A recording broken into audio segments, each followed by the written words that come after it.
Hey everyone, thanks for joining on this very, very late night New York City stream. We'll get started in just a moment.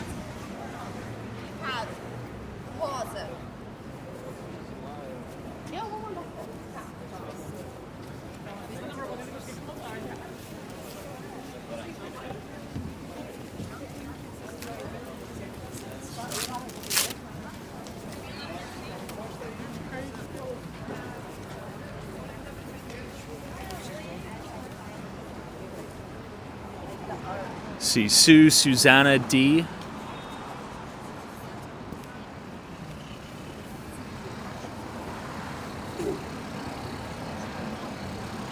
On the corner of West 39th Street and 8th Avenue. What a day.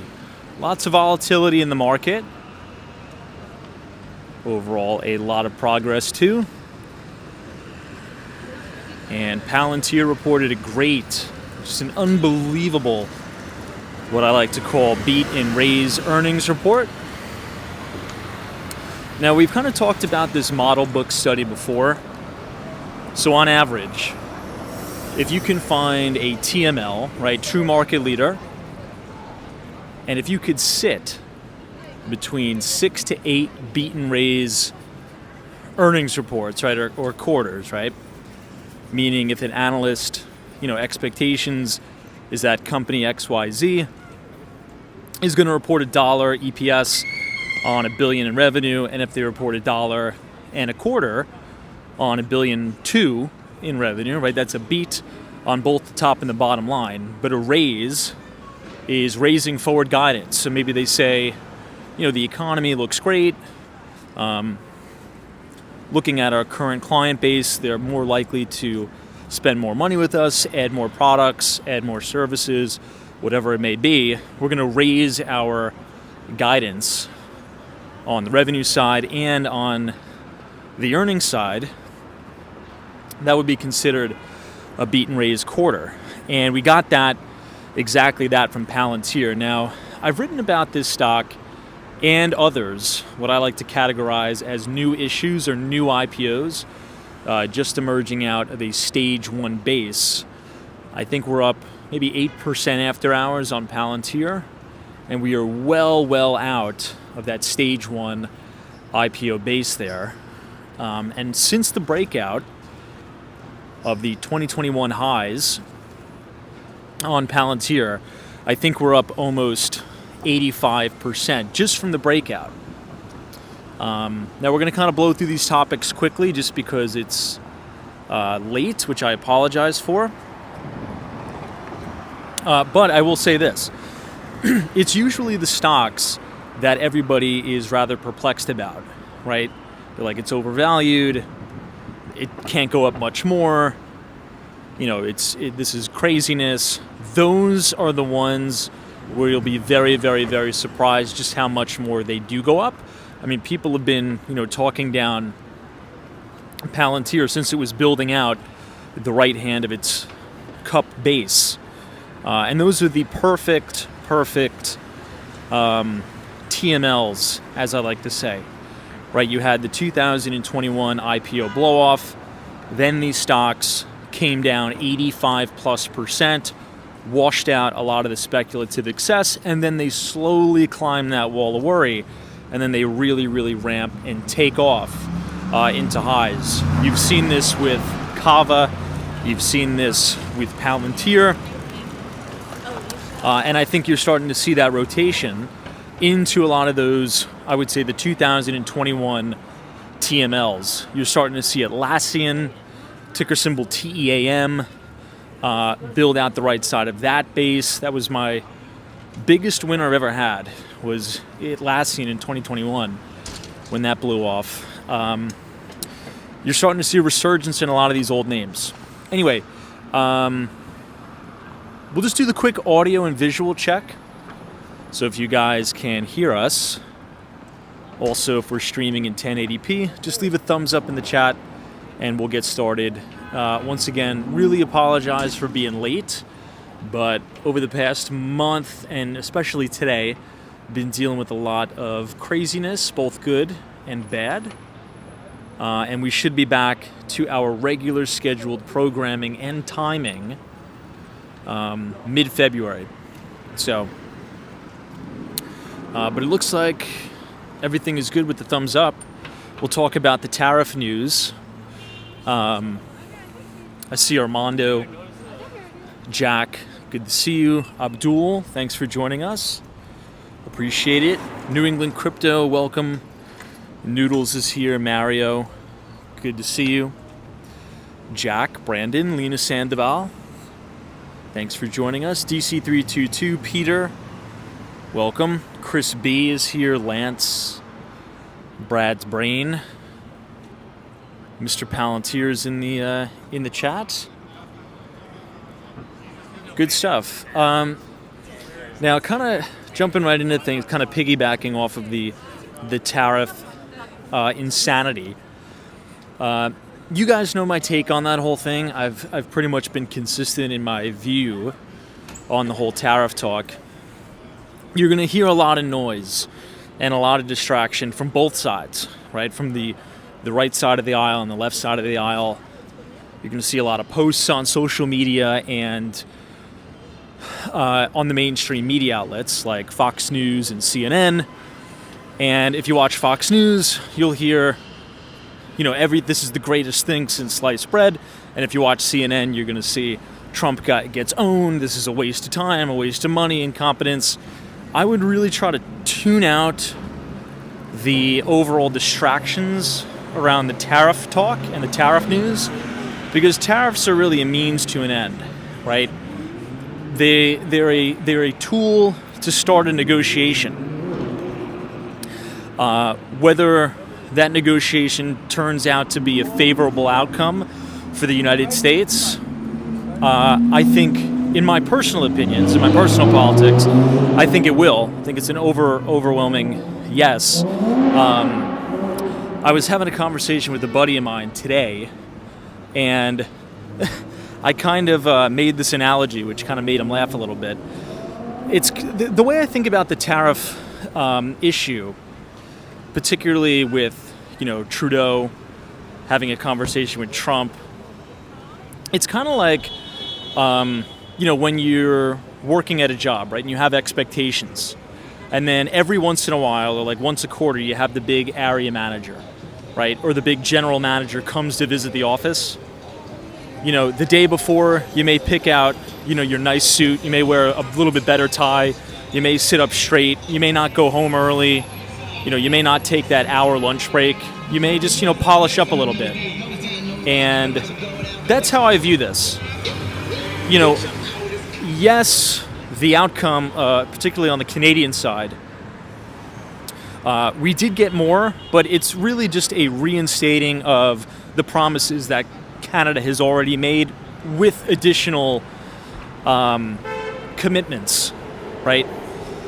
So I think that the talks were productive, and now that Trump's made a whole big stink about this, you're gonna see a lot more action on the border, both borders, the southern border and the northern border, which is good for everybody. It's good for Canadians, it's good for Mexicans, it's good for Americans, because you want to stop all of the cartels that are corrupt.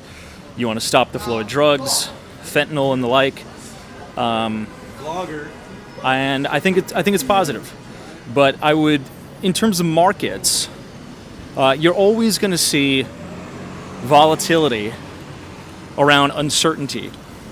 But I think for the most part, I wouldn't specifically trade off of the tariff news and the tariff talks, because much of the news that comes out is going to be out of date within 24 hours, which is exactly what we saw over the weekend, right? President Trump and the Trump administration, putting tariffs on both Mexico and Canada.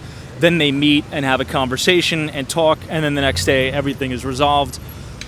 So in my view, as an investor, right, this show is mainly about, investing. I respect everybody's political opinions, if you think Trump is an idiot, if you think the tariffs are terrible, or if you think tariffs are the best. Look, we can have a disagreement about that. But as an investment decision and standpoint, you're going to get whipped in and out of a lot of stuff if you're solely trading on the tariff fear, if you will. Anyway, that's kind of my 2 cents there. I see Lance is here. Sunshine after rain. Welcome. Alan, cheers to you. LS, welcome. Andre, good evening to you as well. Thanks for joining us. Steve Renos is what tariffs they caved. Yeah, exactly. And that's kind of been my point, right? That's kind of been my point from the beginning. As in, these are kind of used as a negotiation tool, right?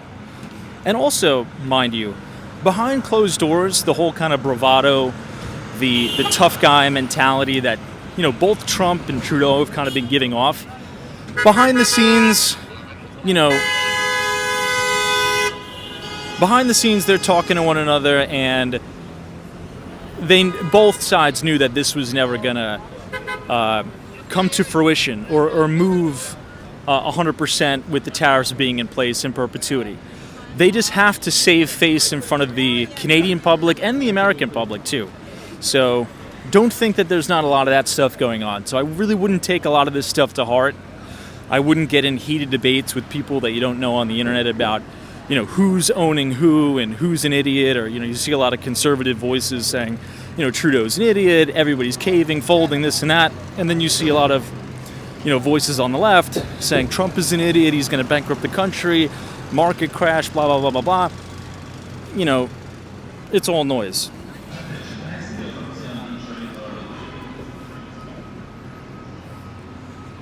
Anyway, guys, look at how nice the Empire State Building looks tonight.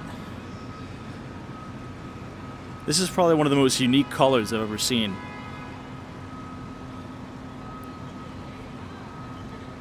Brad's Brain says I would not adjust trading on tariffs, but Trump does create volatility. Oh, for sure.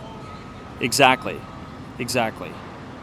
And I think I definitely agree and share your sentiment.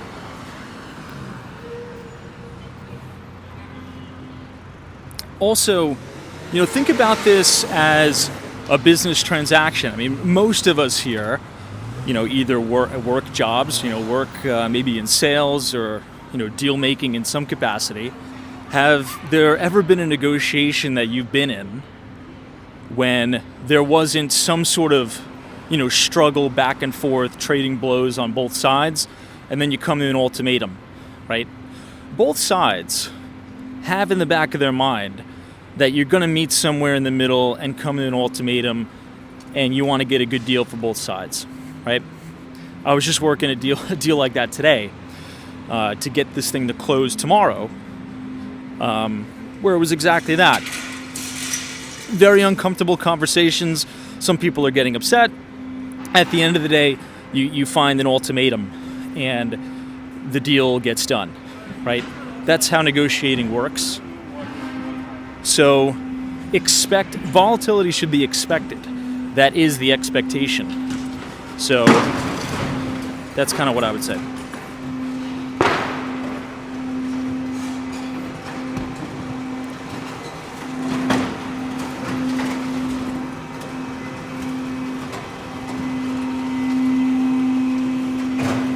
This is looking up at 1 Manhattan West and 2 Manhattan West.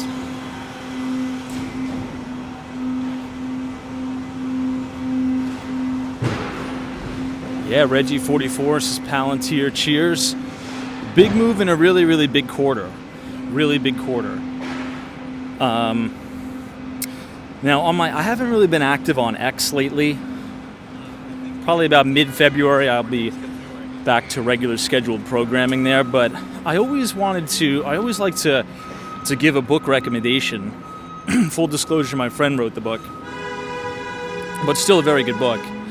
It's called Life Cycle Trade, And I think it was about this time last year, I put out a piece kind of documenting a model book on stage 1 IPOs.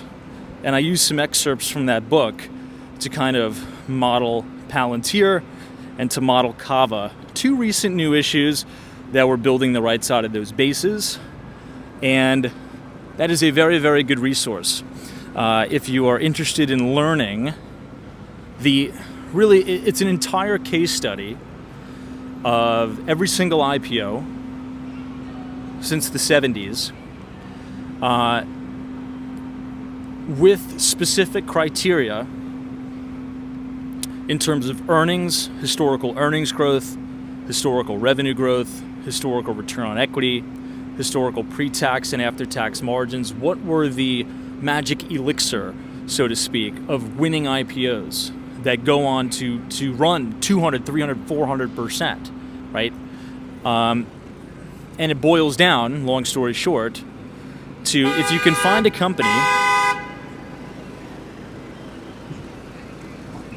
that's really rich. The ambulance was busting this guy's balls, trying to run him off the road. It's like, give the guy a little grace.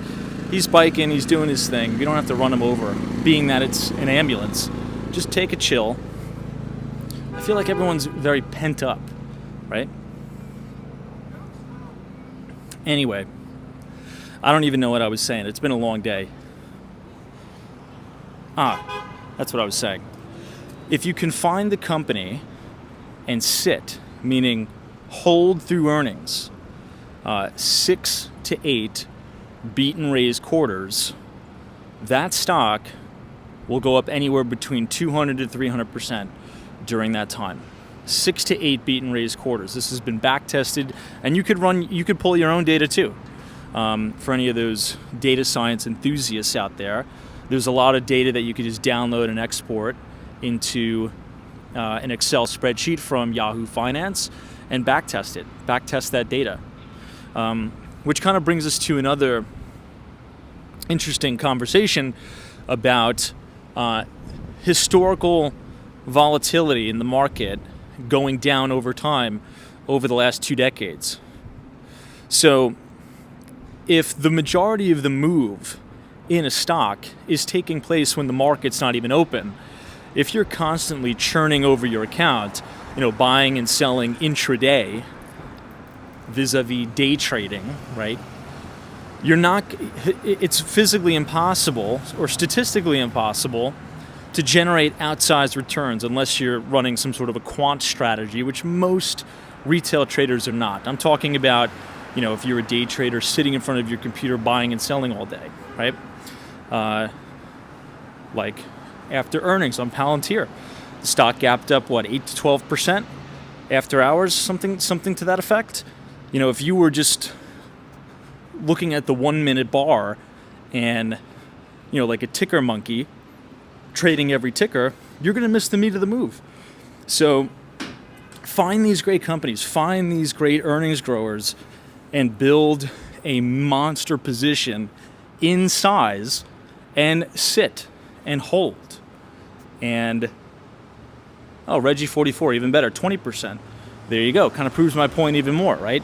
A 20% move when the market is not open. So pay attention to the earnings. Pay attention to the fundamentals. It's the earnings growth. It's the revenue growth. It's the pre-tax, the after-tax margins. All of that is the magic elixir for a big winner. So Scott Solomon to stay warm. The stock market, Scott, has been very volatile. But what's been even more volatile is the New York City weather. For all of those New Yorkers in the chat, we've had, it goes from like being 6 degrees to 30 degrees, back down to 20 degrees, then up to about 30 degrees. Last night it was snowing in New York. Now it's 50 degrees today. It was like 45, 50 degrees. It's like a roller coaster of weather. And it's usually not like that. Usually it doesn't get down into the teens. But This has been the craziest winter I think I've ever experienced in New York City, temperature-wise. Crazy. Last night it was snowing. Today it's 55 degrees out. It's nuts. Anyway, we might as well head over to Hudson Yards.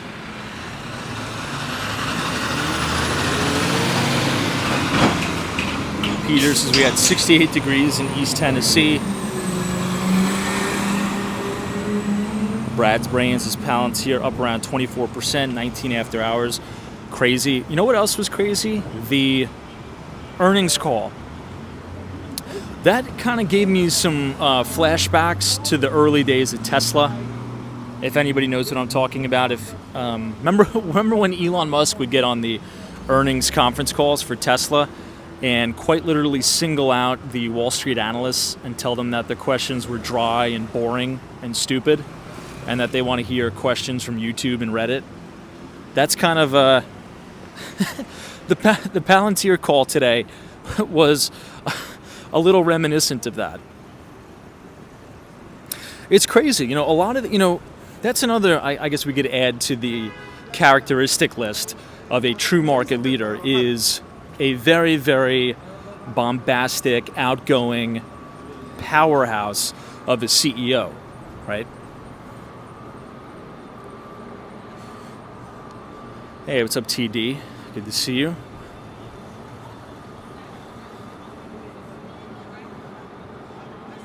Steve says here in Houston we had a snowstorm. Snow and ice storm that shut down the city for 2 days. It was close to around 80 degrees today. Insane. Now, another thing that's crazy for all of those in LA, we just had the heartbreaking disaster of the LA fires. And now, I think it's like pouring raining there. Like too much rain. A simple, happy life. Thanks for joining us. Welcome to the Hudson Yards. JD is here. Says good evening, Tom. Good to see you, JD.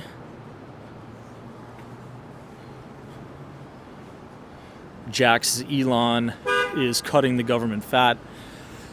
He really is.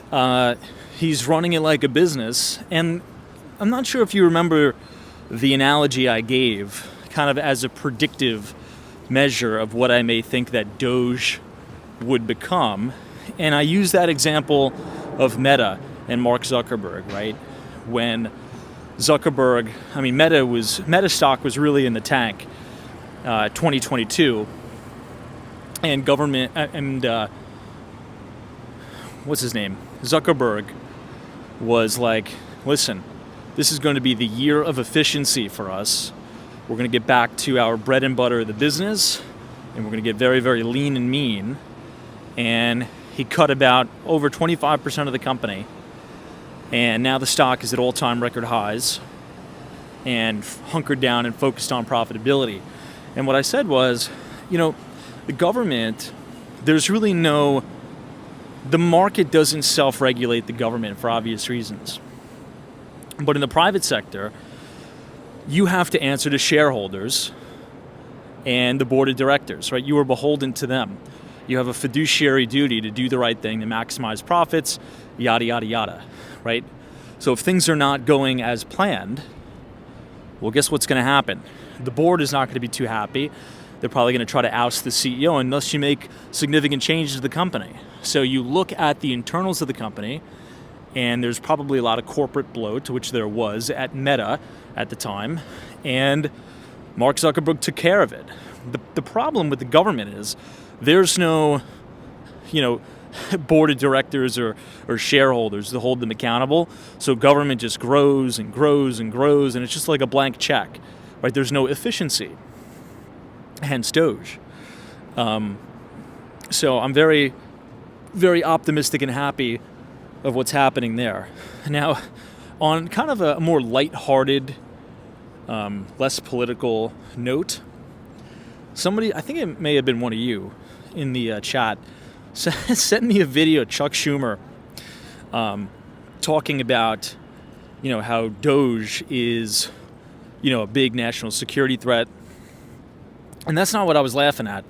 What I was laughing at is, like, if you went back 10 years, right, or 5 years, and went back to yourself from the future and said, in the year 2025, we're going to have government officials, like, throwing around the term Doge like it's a serious thing, right? To hear Chuck Schumer and all these other politicians kind of with a serious tone, serious annotations saying Doge is, a massive threat. Like, how did we meme our way into a serious conversation? It's just like the most ridiculous thing ever. And I think both Republicans and Democrats can agree with that. Like, it's just ridiculous how we have a cartoon dog. Now we have, 75-year-old plus politicians, on a press conference using Doge. It's just ridiculous. It almost makes it non-serious. Anyway, that's my 2 cents for the day. This is the vessel here.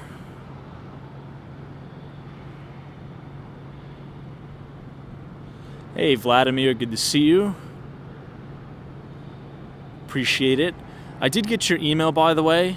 I'm going to get back to you. It's just been very, very, very crazy. I have to do a brief stint of international travel, and then I will be back in the United States, and then hopefully my schedule will calm down. So, we'll make it happen then. But hopefully you're well.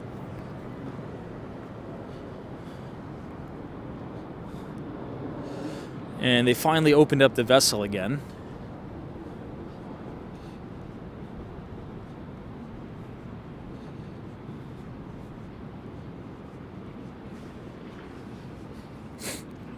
But it's probably going to be, again, I just wanted to pop on and say hello to everybody. I think the biggest overarching point for the night to drive home, kind of piggybacking off of the last two conversations, is, really a lot of this tariff talk, and I'm going to repeat myself, but I think it's important. The media on both sides of the aisle is really going to milk and exhaust this to no end, right? They're going to pick apart every little thing, and it's going to be such a time suck and a time waste for the vast majority of us to pay attention to this.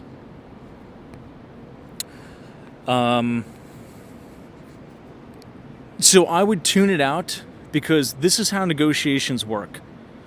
And it is still of my opinion that tariffs will not be implemented for the long term. They will be used as a negotiation tactic to kind of meet in the middle, or have countries make good on their promises. And that's what it seems like it's been happening. So there's going to be a lot of theater, a lot of pandemonium, and then the news will be old in 24 hours when political leaders meet and hammer out a deal or make good on their promises. And, so I think paying attention to it too closely and reading into the details, the news cycle is going to be so outdated, right? Again, I go back to the example. If anybody's ever been a part of a deal in anything, ever, you go back and forth, you trade blows, you go back to the drawing board, you put something preliminary in writing, then you move forward, right? That's, it's an ebb and flow with the deal. So that's kind of what I think.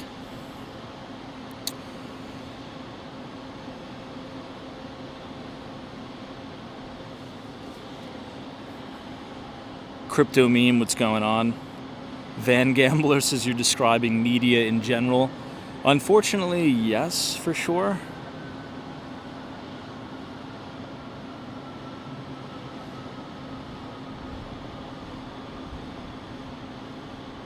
Well, let me try to get to some of the comments.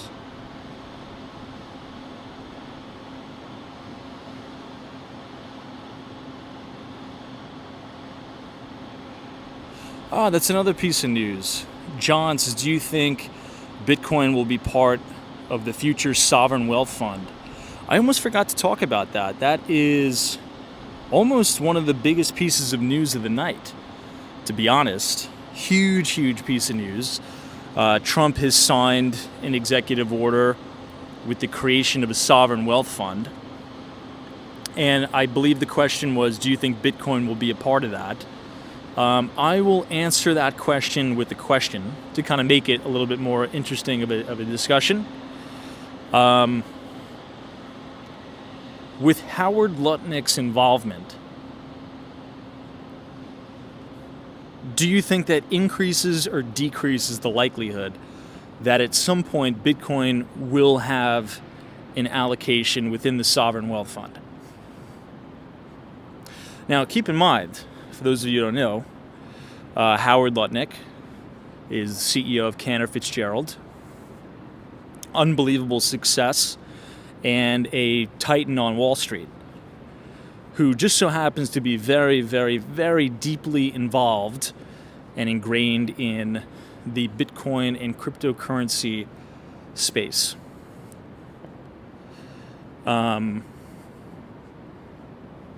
So that answer would be my answer. I've written about this maybe about just before the new year. And this administration, right, whether you like the Trump administration or you hate the administration, again, that's your personal opinion and I respect it. But this is the most accommodative administration as it relates to Bitcoin and cryptocurrency. Also, our new SEC chair is extremely pro-business.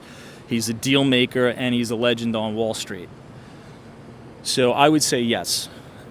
That would be my answer.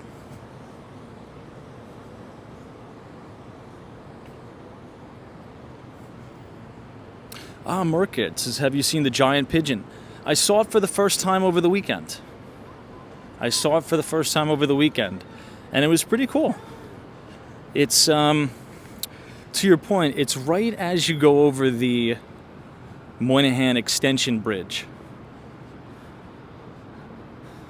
We might as well walk over there and take a look at it.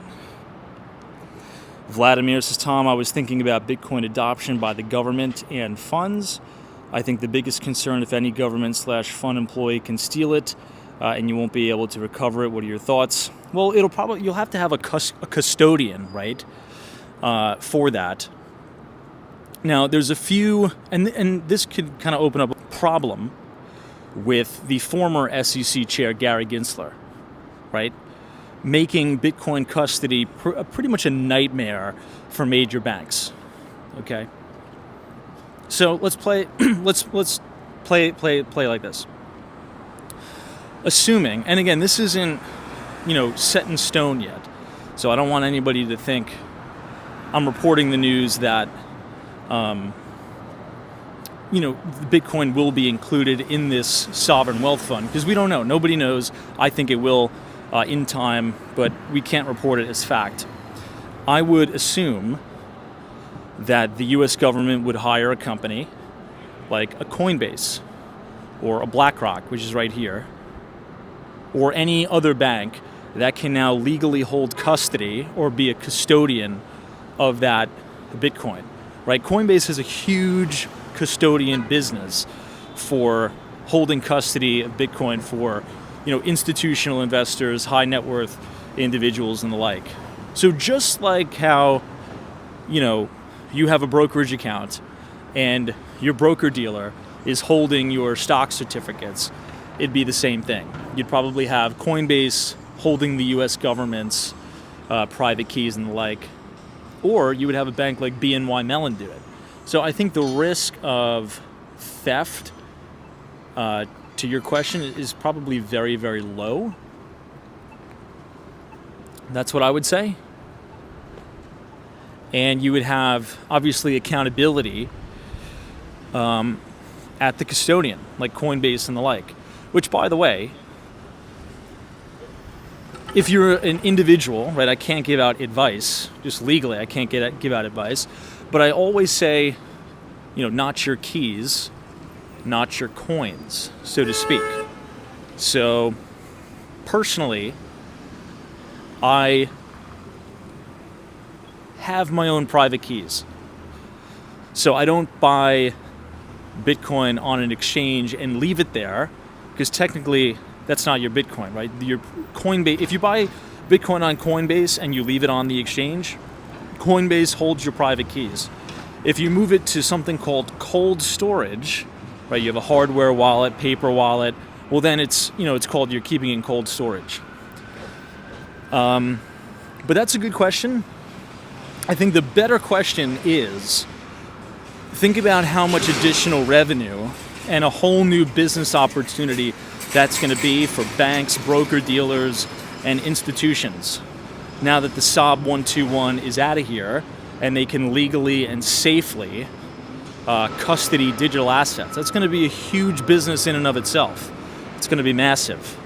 The SOB 121 was really the whole thing that was kind of preventing a lot of these big banks like Goldman Sachs, JP Morgan Chase, and the like from being able to have a full-on digital asset custody business.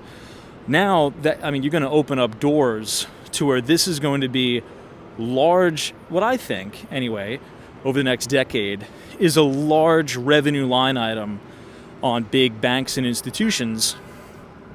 Digital asset custody. You already see Fidelity getting into it. Obviously, BNY Mellon was the first real bank that had an exemption from that SOB 121 rule. So I think it's going to be huge. I think it'll be pretty big. The CEO of Coinbase had a very good interview on this at the, was it Davos they were at? I think it was him, Anthony Scaramucci, and a few other people. But he had a very good outlook. Obviously, he's talking his own book because he's CEO of Coinbase. But you kind of get what I'm getting at.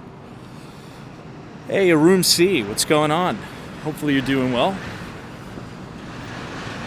Big day for Palantir. The big beat and raise quarter there.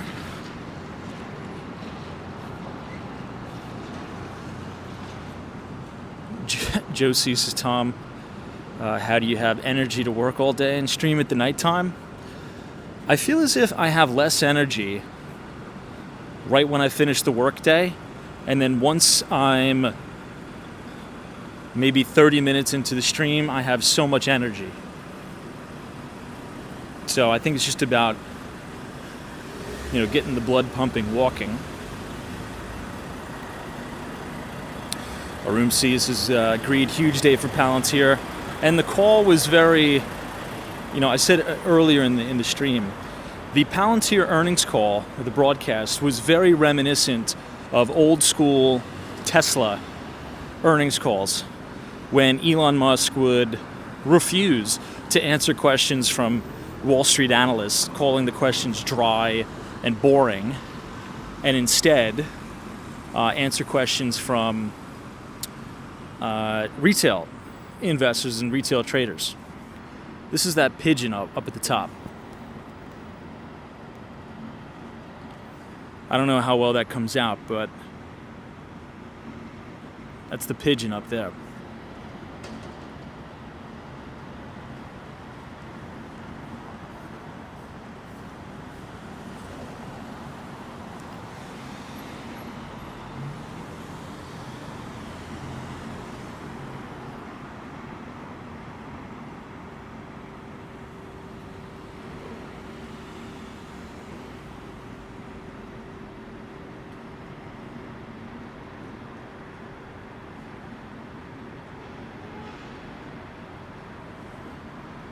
All right, let's head back. It's getting late.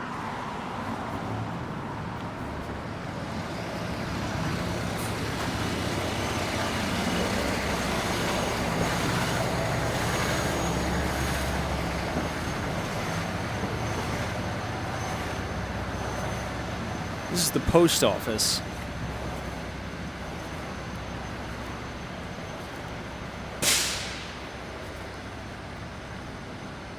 Jack Jackson, good to see you. Markets is what time to usually start. Usually start at 8:45, but it's going to be all over the place until probably mid-February.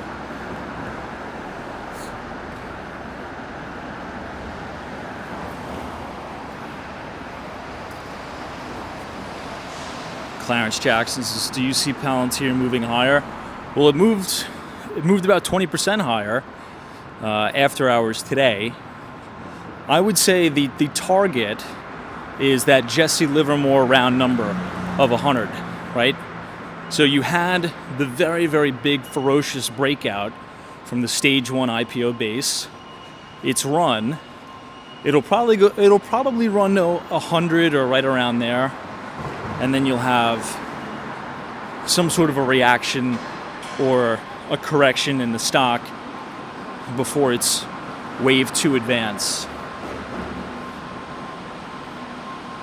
You know, it's similar to Netflix. When I was writing about Netflix, it reminded me of when I was trading Twilio back in 2021, when the stock gapped up, I think it was about 22% after hours, on a beat and raise earnings report, and many people, including some big analysts on CNBC, were like, this stock is overbought. I think you sell it into strength here. But you never sell a stock gapping up in the new highs, emerging out of a stage 1 IPO base. If anything, you hit the accelerant, you hit the gas into that, and you run it into the highs. And it usually has a very, very strong lockout rally where it'll follow like the 10-day moving average all the way up. And if you look at a chart of Netflix did the same exact thing and ran just to about $1,000 a share, that big round Jesse Livermore number, like $998 or something, right before it goes into its correction.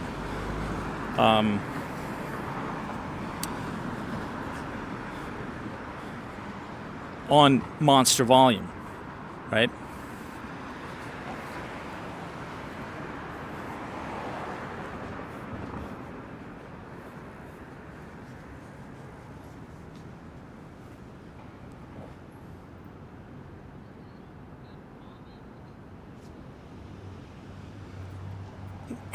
Shadows, his thoughts on Colombia, Panama, Mexico, and Canada all caving to the threats of tariffs.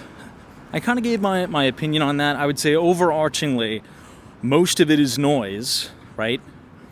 And tariffs are a tool to get a conversation starting, to get a better deal, or to have countries make good on their promises already, right?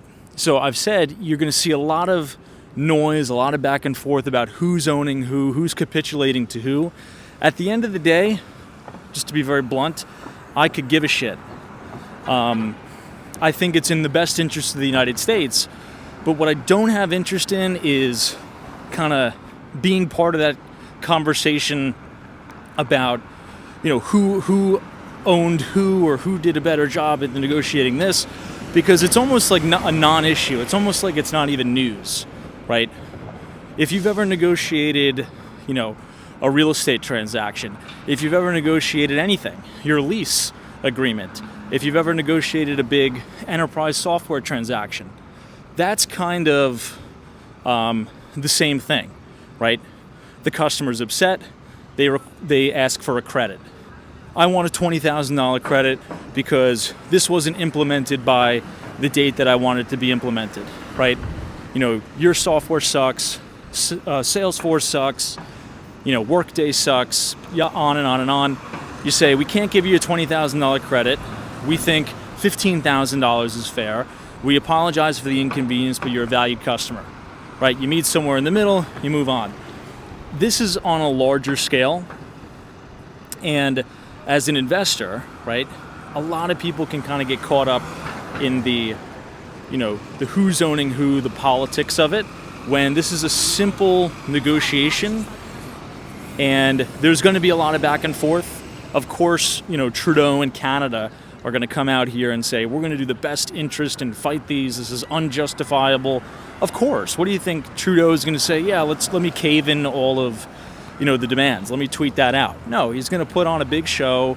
He's going to do the whole dog and pony, and then they'll talk in the morning and they'll come to an agreement, right? And then the news cycle is over. That's the way I view the situation. And I think from a just preserving intellectual capacity and preserving time, I think the vast majority of people should understand that's what it is, and there's going to be a heavy news cycle about, Canada didn't make good on this promise, or Trump is, being a little bit too brash, and he's going to make the price of eggs go up, right? I would totally tune that out. That's just my personal opinion. But at the end of the day, these talks will strengthen, in my view, our relationship with Canada and our relationship with Mexico. And it'll have them make good on their promises. Again, like the analogy I gave at the beginning of the stream, if you've ever had, the big general manager or the big, area manager coming into the office, right? Oh my gosh, it's the end of the quarter. The area manager may show up today. You're probably going to put on a tie. You're probably going to show up to work early. You're probably going to behave well, right? It's like a wake-up call. It's like, okay, let's not be sloppy. Let's be on our best footing. And, you'll probably see a lot of headlines saying, there was more arrests at the border, more resources being deployed, and I think that's a good thing.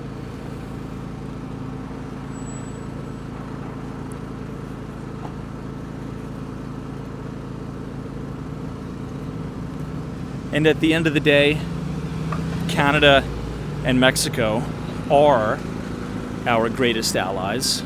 And both sides understand that, but they have to show face for the country, right? Trudeau is not just going to tweet out and say, guys, I'm not going to fight for Canadians, and I'm going to roll over and I'm going to cave into all of President Trump's demands. Right, because then Canadians would be pissed off. It's like you're not even putting up a fight.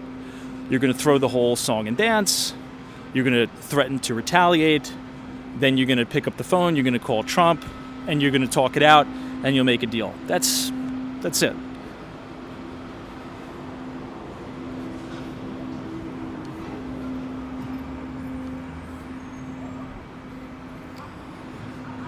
Hank P says, I totally disagree with your analysis, but time will tell. It is what it is. I think we both agree that none of it's out of our control, right? Nor Thomas from Walks on Wall Street can control the tariff talk, and nor can Hank P. So I'm not going to be hell bent on it. But it is a business transaction.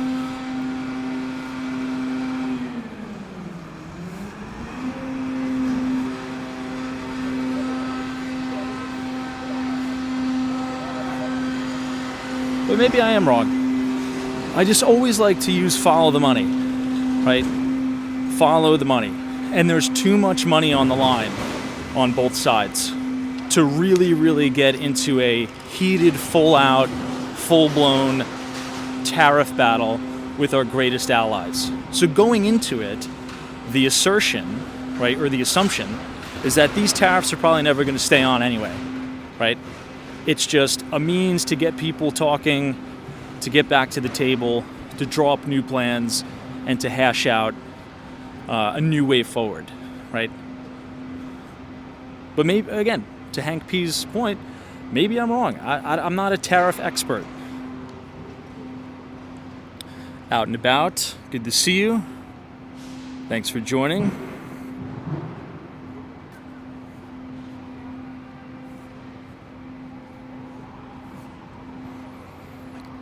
Rocket Mob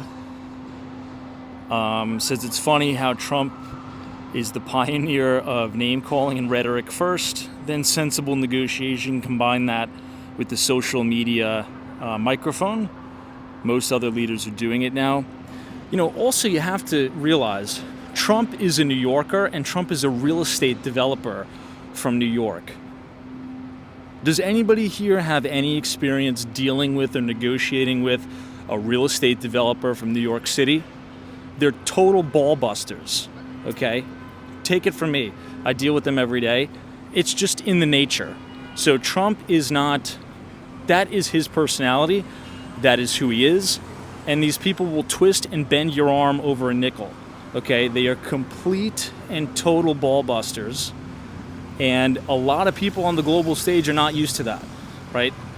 But that is his style.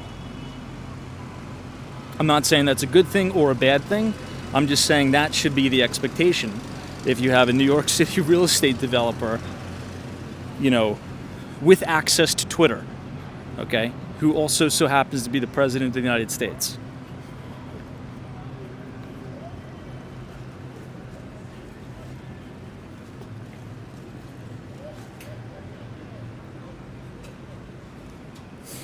However, the biggest, point is the outcomes will be better and benefit all three parties. That is my solid prediction. Canada is going to come out on the other side of this much stronger. So is the United States, and so is Mexico. I wouldn't pay attention too much of the Fox News and CNN kind of saying this is going to be irreparable damage to the Canadians or the Americans relationship. No, it's not. We're adults. This is, a negotiation and a business transaction. You get your feelings hurt, you scrape your knee, you get up in the morning, you put some Neosporin and a Band-Aid on it, and you go about your business. This isn't, lovey-dovey kumbaya. It's just it's nothing personal. It's a transaction, and both sides will come out with a more favorable and safer environment, by the way.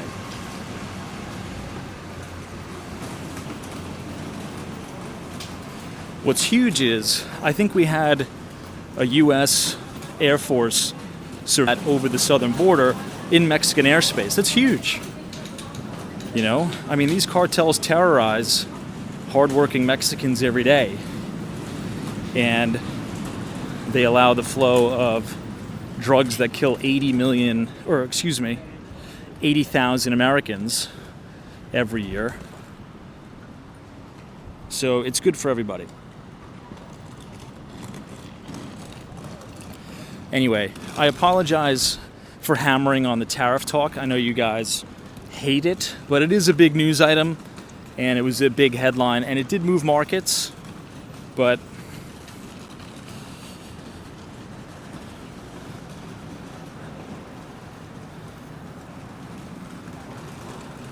let me see one thing.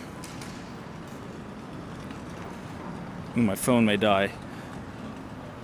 Out and about says the LCBO, Liquor Control Board of Ontario Retail Company, has taken off all U.S. liquor off the shelves. And you know what? They should. And they should. Again, if we think about it, it would be weird and unreasonable if they didn't.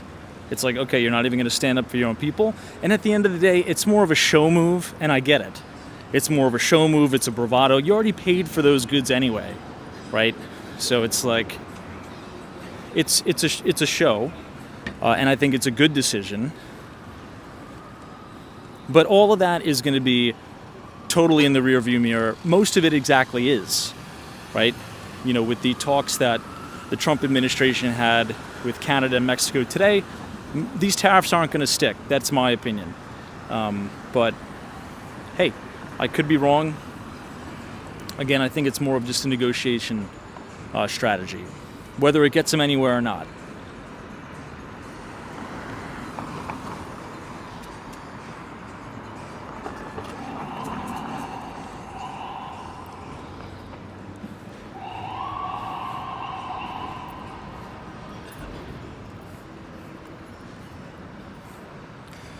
Rocket Mob says these negotiations are quick, 24 to 48 hours at most.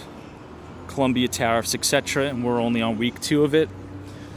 Yeah, and to your point also, Rocket Mob, I really do believe that behind the scenes, Like, Trump is on the phone with the Canadian government.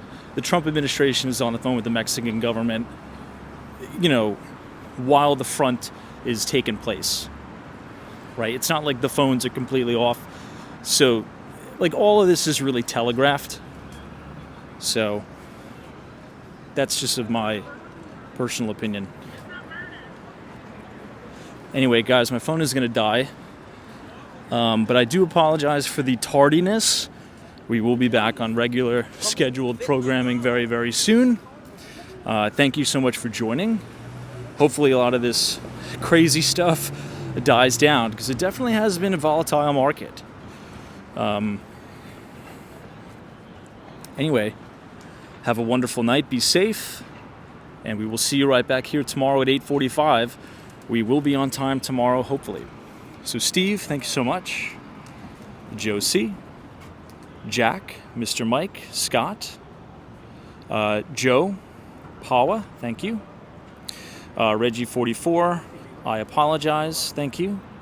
Brian 123, John G, Hank P, Nora, all of our moderators, thanks everybody. Shadow, Mohammed, Armando, Steve CR. All right, everyone, take care.